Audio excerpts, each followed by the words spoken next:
सूरज की पहली किरणें जब धरती को छूती हैं तो ऐसा लगता है कि मानो वो अतीत की यादों को भी जगा रही हो। आज मैं ऐसे इंसान से आपको मिलाने जा रहा हूँ जिनका इंतज़ार आप सबको बहुत समय से था। जी हाँ, आज मैं जा रहा हूँ अपने मामा जी से मिलने, जो पहाड़ों के बीच एक सुंदर गांव में रहते हैं। मक्खन का दगड़ा मक्खन आनंद लोग कहते हैं कि भूत होते नहीं हैं, पर भूत होते हैं। वैसे तो यह गांव पूरी तरह पलायन की मार झेल रहा है। जैसे जैसे परिवार जो है बढ़ता गया, वैसे वैसे चैन पशु जो है घटते गए। लेकिन उसके बाद भी मामा जी अपनी पूरी जिंदगी इसी गांव में रहने का मन बना चुके हैं।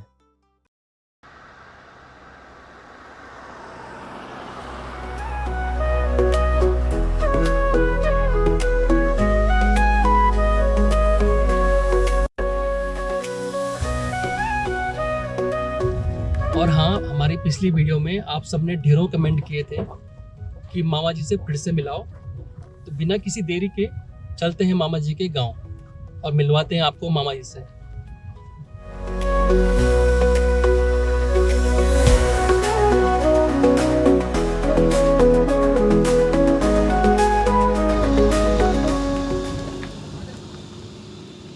वैसे तो गांव के कुछ ही दूरी पे सड़क है, लेकिन सड़कें इतनी अच्छी नहीं हैं कि गांव तक गाड़ी से पहुंचा जाए, इसलिए पैदल ही इन रास्तों पे चलना पड़ेगा। यह गांव उतना ही शांत और खूबसूरत है जितना यहाँ की प्रकृति। अब मैं पहुंच चुका हूँ मामा जी के गांव, तो आपको मिलाते हैं मामा जी से। मामा जी की मुस्कान और उनका गर्म जोश से गले लगना इस लंबे सफ़र को सार्थक बना देता है। शाम की नरम ठंडक में चाय की हर घूंट के साथ गांव की यादें जैसे घुलती चली गई। बीते दिनों की हलचल अब हवाओं में भी गूंज रही थी। अब कल सुबह फिर मिलेंगे एक नई उम्मीद की रोशनी में।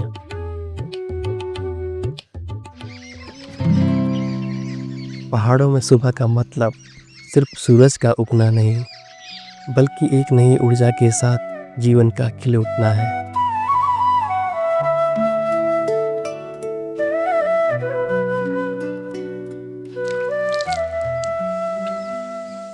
जैसे ही सूरज की पहली किरणें पहाड़ों को छूती हैं, वैसे ही गाय बैलों की घंटियों की आवाज़ और पक्षियों की चहचहाट सुबह की पहली धुन बन जाती है।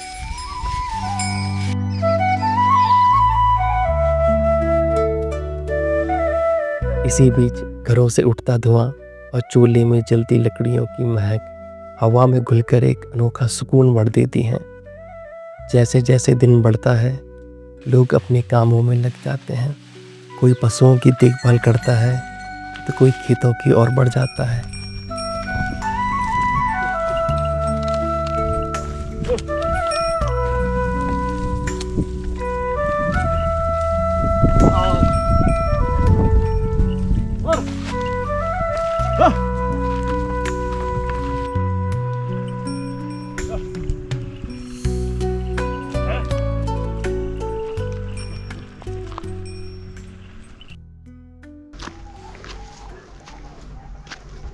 अभी हम जा रहे हैं मंदिर की तरफ और सुबह के तकरीबन अभी 7:30 बज रहे हैं और मामा जी डेली इस टाइम पे मंदिर में होते हैं।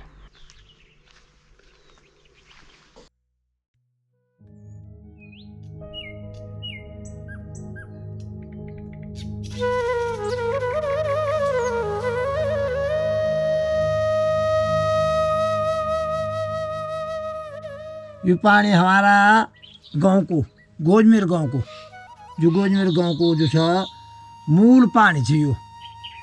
ये पानी खातर जो छ तपड़ वाला भी, तामा ढोंडी वाला भी, सिमाल खोला, रतुड़ी खोला, तमाम लिहाड़ सब ये पानी पियन था। देवता लोग जो है जो आते थे ना यहाँ पर, जो 64 योगिनी जो होती है वो योगिनी इस धार से आती थी ऊपर से, तो स्नान करती थी इस जल से और यहाँ से स्नान करके फिर वापस होती थी।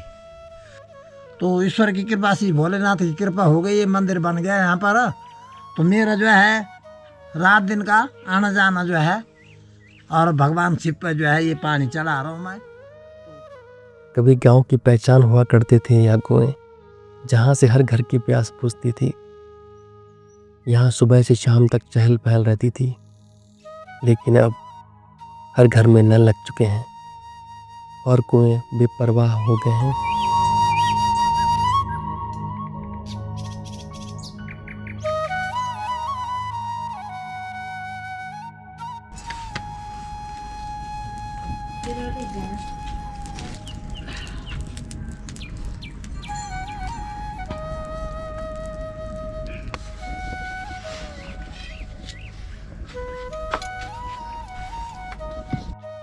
यो महीनों में 2-4 आदमी इकट्ठा हुई तय बढ़िया भी लगाम था, लाखड़ा काट था जंगल में। तो तुम लाखड़ा काटने वाला दिन आज मेरा लाखड़ा कटी गया, भोल का हैका का कटी गया, परसे का हैका का कटी गया। ये ढंग से जो है लाखड़ा काट था। जय का लाख जय दिन कटना था, तय की रोटी तय दिन जो है तय रोटी भी ले जाना था जंगल में, पानी का जहर केन भी ले जाना था। लाखड़ा काट के तक की ढेर लगाई देना था कुछ दिन तक। थोड़ा बहुत जो तुमको पानी सूख जाओ लाखड़ों को, तब जाते तुमको ढुलान होना था घर में। तो घर में भी जो है का कटकल लगाना था। यो हिंदा को महीनों जो है बढ़िया जो है लाखड़ा जो है फूकना तय वन था।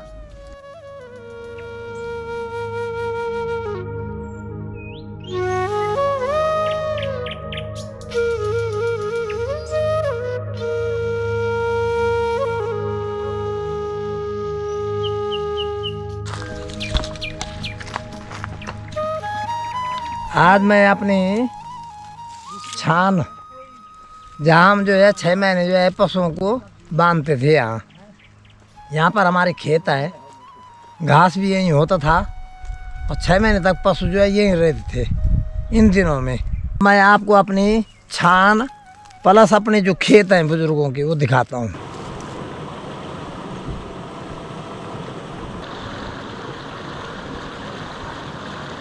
मामा जी ने बताया कि 2013 की आपदा आई और सब कुछ बहा ले गई। हमारी ज़मीन, हमारी नहर और हमारे गांव की रौनक। आपदा से ये चिनाली नहर के नाम से थी ये नहर। तो ये नहर जो है उस समय बर्बाद हो गई थी। तो तब से जो है 2013 से जो है यहाँ जो है रुपाई नहीं हुई है इन खेतों में। वो नहर जो कभी खेतों को जीवन देती थी अब बिखर गई, और उसके साथ हमारी उम्मीदें भी। धीरे धीरे मिट्टी बंजर होती गई और फसलें सूखने लगी और लोग अपने घरों को छोड़ने पर मजबूर हो गए। जहाँ कभी लहलहाते खेत थे वहाँ अब सिर्फ सूखी धरती बची है। बुजुर्गों ने जो है बहुत मेहनत करी थी कि तमाम जो है ऊपर नहर से लेकर के यहाँ तमाम ये छाम और यहाँ ये खेत, ये सब मेरे बुजुर्गों के बनाए हुए हैं, अपने हाथों से बनाए। उन्होंने पत्थर तोड़ के तब जो है इस ज़मीन को जो है वो किया, समतल किया और रुपाई के लायक बनाया। यहाँ जो है ये गुल बनी हुई थी, इस गुल का पानी वो नीचे तक जाता था। तमाम जो है ये देखिए कि डोख रही ये सब म्यूनसिपल बात उठा नहीं जाना, तो ये फुल कौन करें बात तो हमारी ज़मीन था ये ज़मीन पर जो था इतना अन्न पैदा होता था वो कि 3 खार मतलब 20 तिया 60 है, 60 दोण और 1 दोण होंदो 16 पथा को, और 16 पथा मां होंदा 32 किलो। सुन ली ये हिसाब खार को। तो धान है, धान जो है 3 खार होते, झंगोर भी होता, फिर तोर भी होता, घात भी होता, भट्ट भी होता और झंगोरू, तिल, ये सब अनाज 12 अनाज बनता है, 12 किस्म का अनाज।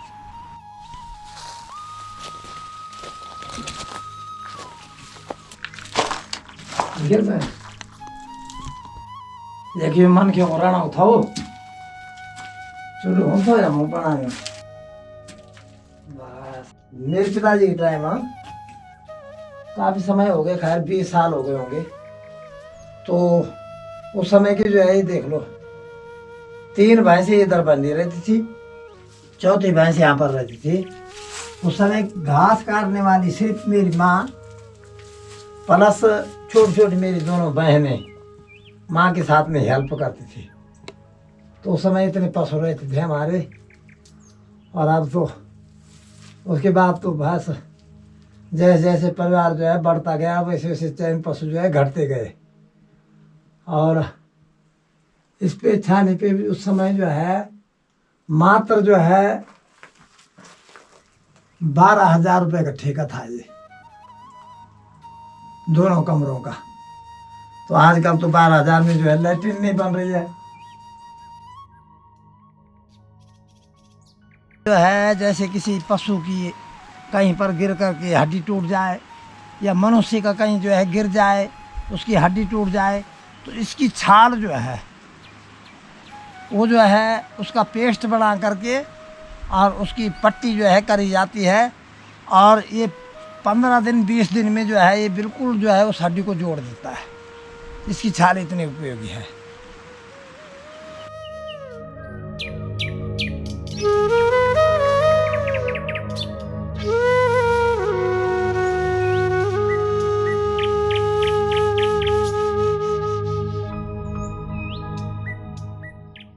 इसको हम अपनी भाषा में, गढ़वाली भाषा में परेड़ा बोलते हैं। घास काट करके लगाया हुआ है हमने। ये कई दिनों में जो है कटा होगा, इसके बाद सुखा करके इसको जो है यहाँ लगाया है इस पेड़ पे। अब धीरे धीरे इसको जो है जैसे जैसे जो है पशुओं के लिए चाहिएगा वैसे वैसे एक एक बोझ निकाल करके और इसको ले जाना है, पशुओं को खिलाना है। हमारे यहाँ पशु इसको खूब अच्छी तरह से खाता है। और आजकल के दिनों में यही चारा है हमारे गांव का।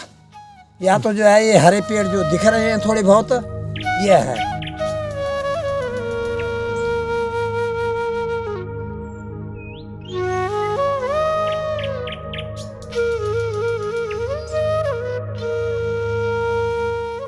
गांव कभी मिट्टी से नहीं बनते, वह बनते हैं उन लोगों से जो उसे अपना मानते हैं।